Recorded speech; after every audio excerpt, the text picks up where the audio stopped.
Welcome to the Paul Adefarasin podcast. We revisit the word, surface the big ideas, and give you space to reflect, pray, and act. If you'd like the full message, though, you can watch it on YouTube or listen on Spotify after this episode. Usually, career advice means, resume optimization or networking strategies, or maybe like trying to negotiate a 4-day work week. Yeah, very grounded, very secular stuff. Exactly. But what if your specific desk job or your startup or, even your role in middle management was actually the front line of an ancient cosmic strategy to take over global empires? Which is quite the claim, to put it mildly. Right. What if a terrifying ancient dream about a giant metal statue directly connected to, like Elon Musk, global banking, and the spreadsheet you have to finish by Friday? It completely flips the entire concept of a career path upside down. You are no longer just climbing a corporate ladder at that point. You're executing a multi-generational infiltration. Okay, let's unpack this, because today we're taking a deep dive into a really dense, highly strategic, and frankly fascinating sermon. It was delivered on August 17th, 2026. Yeah, and it's titled The Kingdom. It's a setup. Right. And our mission today is to distill the core message of this really powerful text. We want to highlight the central spiritual truths being taught and really extract the incredibly practical, real-world actions this pastor is demanding his congregation take. Which are surprisingly specific, by the way. They really are. And, when I first hear set up, my mind immediately goes to a trap, like a bait and switch.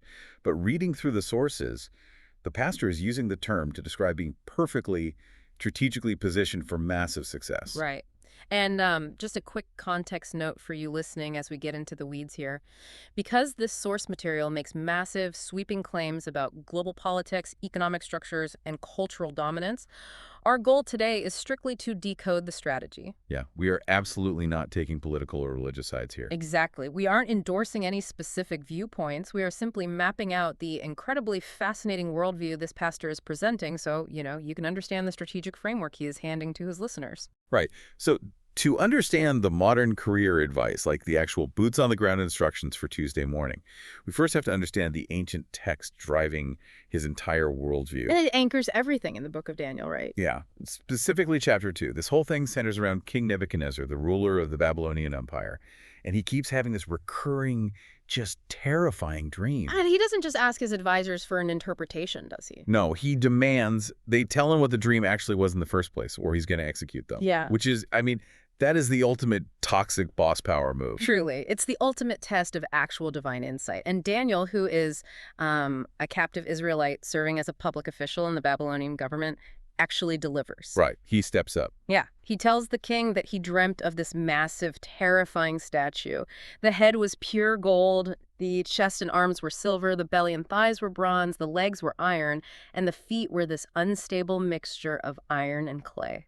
And the pastor maps this out as a literal timeline of human history. Yeah. So the gold is Babylon. The silver is the Medo-Persian Empire. The bronze represents Greece. The iron is the brutal Roman Empire. And the iron mixed with clay is what he calls Neo-Rome. Right, Neo-Rome, like the fragmented, systemic, global empires that follow. And these basically represent the pinnacle of purely human achievement and governance. But the climax of Daniel's interpretation isn't the majesty of the statue itself, it's the absolute destruction of it. A stone, cut without hands, strikes the statue. And it doesn't just hit anywhere, right? Exactly. It doesn't strike the gold head or the iron legs. It strikes the statue at its most fragile point, the feet of iron and clay. And the impact causes the entire massive structure to just crumble into smooth powder. Wow. It blows away in the wind like chaff, leaving zero trace of the previous empires. And then that little stone grows into a massive mountain that fills the entire earth. So it's almost like a cosmic hostile takeover. But instead of buying out the competition or, merging with the old board of directors, the new entity just renders all the old tech totally obsolete. That's a great way to put it. It crushes the structural foundation, making the old systems literally turn to dust. So what's the core truth the pastor is pulling from this? The underlying spiritual truth here is the absolute permanence of this new system. He argues that this stone represents Jesus and the kingdom of heaven, which arrived historically precisely during the Roman era. The iron legs of that timeline. Exactly. He is laying down the premise that this divine kingdom is indestructible. It wasn't built by human hands, meaning it isn't subject to the cyclical rise and fall of human economies or political revolutions. It was designed from the beginning to permanently replace all purely human systemic empires. But I mean, looking out the window today, I still see a lot of human empires running things. Like I see massive corporations, entrenched political dynasties, colossal banking systems. Yeah, the statue looks pretty intact from where we're sitting. Right. So if that foundational strike happened 2,000 years ago, what does this indestructible stone actually look like right now? That glaring tension forces a total redefinition of what the church even is. If the old empires were reduced to dust, what exactly is the mountain that the stone grows into? Okay. The pastor pulls from the prophets Isaiah and Micah, specifically the passages predicting that the mountain of the Lord's house will be established above all other mountains and hills in the last days. And he makes a really crucial distinction here that totally shifted how I read this text. Yeah. He explicitly states that the mountain is not the house itself. Which is huge, because historically, the physical temple, the Lord's house, sat on top of physical Mount Zion. Right, but he uses this geographical metaphor to separate the two concepts. The house represents the presence or the mission, but the mountain represents the capacity and the foundation that the house sits on. And he points out that the old mountain, the physical Zion, ultimately failed. It was, in his words, plowed like a field and destroyed. Therefore, God is currently building a new mountain. And it's not a plot of land. No, not at all. It is the congregation, it is the people, specifically their accumulated skills, influence, and structural power. We keep using this word capacity because it's the absolute cornerstone of his thesis. But what does building capacity actually look like in the real world? Because he is fiercely rejecting the modern passive idea of religion here. Oh, absolutely. He says outright that the church, or ecclesia in the original Greek, is not about, quote, sanctimonious nonsense. It's not about religious rituals or showing up in white garments to sing songs. So what is it then? To understand capacity, we have to look at how he defines ecclesia based on its historical Roman context. In the Roman Empire, the ecclesia was not a religious gathering. It was a selected governing cabinet. Okay, wait. A cabinet. Yeah, the emperor would call his best generals, his sharpest engineers, his top philosophers like the absolute creme de la creme of society to sit at a table and facilitate his vision for the empire. A cabinet of absolute experts. So the pastor's telling his listeners that they are meant to be this highly competent cabinet for the King of Heaven. They are the embassy carrying out statecraft in the real world. Exactly. And that requires a staggering amount of real-world capacity. You cannot advise an emperor on infrastructure if you don't understand engineering. Right. You cannot execute economic policy if you don't understand macroeconomics. The pastor is demanding that his congregation build the intellectual, financial, and structural capacity required to actually govern. Hearing this, though, if I'm a listener just trying to pay my rent, this sounds borderline paralyzing. Like, if the ecclesia is a cabinet of only the elite, does that mean average folks are left out? Or is he saying everyone just needs to step up? He is undeniably raising the standard for everyone, and it transitions directly into his core practical challenge, which is the Seven Mountains mandate. Oh, right, the mandate. Right. Yes. He identifies the 7 spheres of influence that actually shape human society. They are faith, family, the economy, which he specifically defines as service and manufacturing media, culture and entertainment, education, and finally, politics and government. And he is incredibly candid about the current scoreboard here. He looks at these 7 mountains and admits that right now, the secular world is vastly wealthier and more influential than the church. By a long shot. Yeah.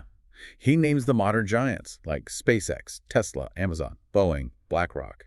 He mentions Elon Musk, Bill Gates, and even global sports icons like Ronaldo and Messi. Yeah, he points out that Ronaldo makes more money in a week than an entire street of churches makes in a month. Which is a crazy visual. But Christians often look at these secular giants and get enamored by them, treating them as the untouchable greatest of all time. But the pastor's strategic imperative is that the congregation must build the capacity to eventually rival and practically subsume these entities. The mountain of the Lord's house must eventually sit on top of the global economy, on top of global media and global education. And here's where the mechanism of this strategy gets really interesting to me. He isn't saying, the secular world is evil, let's protest it, boycott it, or go hide in a monastery. No, not at all. It's essentially a Trojan horse strategy, but one built entirely on undeniable excellence, education, and extreme value creation. You don't beat the modern system by throwing rocks at it from the outside. You outperform it from the inside. You outmanage it. If you are a teacher in the public education system, you don't just complain about the curriculum. You develop a pedagogical method so undeniably effective that the secular system is forced to adopt it out of pure market demand. Wow. Yeah. If you are in media, you don't just consume secular content, you learn the craft of storytelling so thoroughly that your scripts win Oscars, giving you the platform to actually dictate culture and tell the truth. He gives a massive real-world example regarding infrastructure, too. He talks about fixing Nigeria's energy sector. Yes, that was a huge point. He tells the congregation that if you fix the energy grid, industrialization automatically follows, manufacturing booms, poverty drops, and the whole region prospers. That is real kingdom impact. It's not just handing out religious tracts, it's building the foundational systems that allow a society to thrive. But I mean, executing on that level, fixing a national energy grid, buying a media conglomerate, or shaping global education requires an astronomical amount of capital. Yeah, billions. And the sermon tackles this head-on, leaning into a subject that makes a lot of religious communities very uncomfortable, which is massive systemic wealth. Yeah, you cannot fund a multi-generational takeover with bake sales. He used Deuteronomy 8.18, which says God gives people the power to get wealth so that his covenant can be established on the earth. He strips away all the guilt usually associated with money. He really does. He plainly states that money is simply a measurement of value. If you provide massive value to society, society will hand you massive amounts of wealth in return. And he lays out a highly specific, practical formula for how to handle that wealth once you get it. The immediate, non-negotiable habit he demands from the listener is to stop consuming wealth immediately. Right. You don't get a massive bonus and immediately go buy a luxury car or upgrade your lifestyle. You take that initial wealth and you buy an asset. Exactly. Then you let that asset create what he calls baby assets. The second, third, and fourth generation of assets, you only consume the wealth produced much later down the line, maybe even generations later. This is the concept of transgenerational stewardship. You are building financial structures that will outlive you. He actually uses the Catholic Church as the ultimate historical blueprint for this, which is fascinating coming from a modern Pentecostal pastor. It really is. He points out that for centuries, the Catholic Church didn't just hoard gold in vaults. They quietly bought up equity. They acquired prime real estate, built universities, established massive hospital networks. They built undeniable economic and structural capacity. Yeah. And he challenges his own tradition to stop just swinging from the chandeliers and highly emotional services and start building actual brick-and-mortar economic leverage. Because the purpose of this wealth is critical to his message. He makes it very clear he isn't asking the congregation to build transgenerational wealth so they can, buy him a private jet. Right. He actually jokes about borrowing someone's yacht fee-free. Yeah, but the underlying point is deadly serious. The wealth is meant to fund societal missions. When the time comes to reform a corrupt justice system or launch a global news network to counter misinformation, the ecclesia needs to have the billions or trillions of dollars readily available to execute that mission instantly.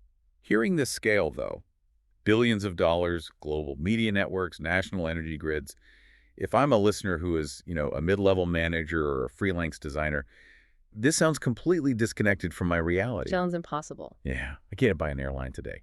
Is he essentially demanding that everyone in the room become a billionaire? It would be demoralizing if he were judging everyone by their immediate bank balances.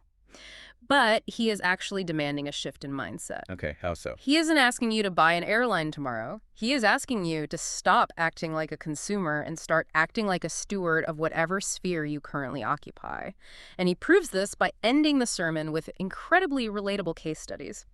He goes back to Daniel, and he introduces Esther. I love how he frames Esther and Daniel because it grounds this massive geopolitical strategy in the daily grind of the individual worker. He reminds everyone that Daniel didn't have a pulpit. No, he didn't. He wasn't a priest performing religious rites. He was a secular public servant. He was a politician navigating a highly complex, often hostile Babylonian bureaucracy. And Esther was even further removed from traditional power. She was a captive in a Persian harem, brought into the palace purely for her beauty. She had no grand strategy. She didn't even know her own purpose until her uncle, Mordecai, uncovered a plot by the king's advisor to commit genocide against her people.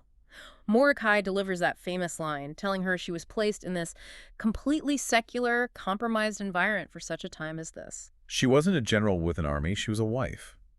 But she had proximity to power, she had the ear of the king, she risked her own life, leveraged her position, exposed the plot, and saved an entire nation. The pastor uses a brilliant biological metaphor here to explain how modern listeners should operate like Daniel and Esther. He tells them to be a stem cell. Oh, this was mind-blowing. Think about how a stem cell actually works in the human body. A stem cell is introduced into an organ, and it takes on the function of that local environment. If it's in the heart, it acts like heart tissue. If it's in the liver, it acts like liver tissue. It completely blends in and functions at the highest possible level for that organ. But, and this is the genius of the metaphor, it retained its original foundational DNA. It doesn't lose its core code. It operates perfectly within the system. But its ultimate purpose is to heal and regenerate the body from the inside out. Exactly. You might be planted in an environment like a government agency, a military branch, the arts, or a cutthroat tech startup that seems completely secular or even hostile to your personal values. Right. The pastor's action item is not to rebel against the environment or loudly protest it. The action item is to function perfectly, master your craft, build your capacity, become so indispensable to the operation of that organ that you gain structural power. Do not sell out your foundational code, but be ready to risk everything and use your accumulated influence when the critical moment arrives. And amidst all this talk of cosmic hostile takeovers and ruling the global economy, the pastor takes a moment for profound humility. He tells the massive congregation listening to him never to equate him, the guy on the stage, to the mountain. He says that compared to the sheer capacity, wealth, and influence of the congregation out there in the secular workforce, he is just a small rat. It is a radical decentralization of power. He is stripping the aura of supreme importance away from the pulpit and placing the heavy burden of execution directly onto the professionals in the pews. Right. He is essentially saying, I am just the coach in the locker room. You are the elite athletes who actually have to go out and play the game. Whether you are an engineer optimizing algorithms, a teacher shaping young minds, or an investor allocating capital on Wall Street, you are the ones actually building the structural foundation of this new, indestructible mountain. He promises that if you align your daily grind with this massive kingdom purpose, your work takes on a supernatural weight. He envisions a future where individuals in his audience eventually own controlling shares in major global corporations. Yeah. Not driven by personal greed or a desire to buy luxury goods, but to ensure those massive systemic engines serve a higher restorative purpose rather than an exploitative one. The scale of the vision is breathtaking. It is a call for a complete, silent, and highly competent infiltration of every human system. You don't defeat the broken systems of the world by complaining about them. You replace them by outmanaging them. Outmanaging the world. That completely reframes the Monday morning commute, doesn't it? It really does. So let's tie everything we've unpacked today directly back to you, the listener. Whether you are prepping for a stressful corporate meeting right now, studying late for a new certification, or, grinding to get a startup off the ground, how are you viewing your daily work? Yeah, are you just punching a clock to pay the bills and fund your weekend consumption? Or are you actively building capacity, skills, network, capital, and influence for a much larger, enduring purpose? Are you consuming your value today, or are you executing a formula of transgenerational stewardship? Are you building assets that will fund a mission much bigger than yourself long after you are gone? That is the real challenge woven into this setup. And it leaves us with a final provocative thought for you to mull over as you get back to your day. Let's hear it. Think back to that opening historical concept of the ecclesia, the emperor's hand-picked cabinet, the creme de la creme brought in to solve the empire's greatest problems. If you were evaluated for a governing cabinet of the universe based purely on the specific skills, the undeniable value, and the level of excellence you demonstrated at your job today. Wait, let me rephrase that. If you are evaluated based purely on your excellence today, what portfolio would you be handed? Or, given the pastor's uncompromising demand for absolute Top Gun excellence in the secular marketplace, would you even make the cut? Something heavy to think about while you finish that spreadsheet. Thank you so much for taking this deep dive with us today. We'll see you next time. Thanks for listening. Keep building. Thank you for listening. To go deeper, watch the full message on YouTube or listen to the full-length sermon on Spotify. Follow the podcast, and please share it with someone who needs it and leave your response in the Q&A. Kindly keep your heart on fire, your eyes on Jesus, knowing you are the exception. Grace and peace. We love you deeply.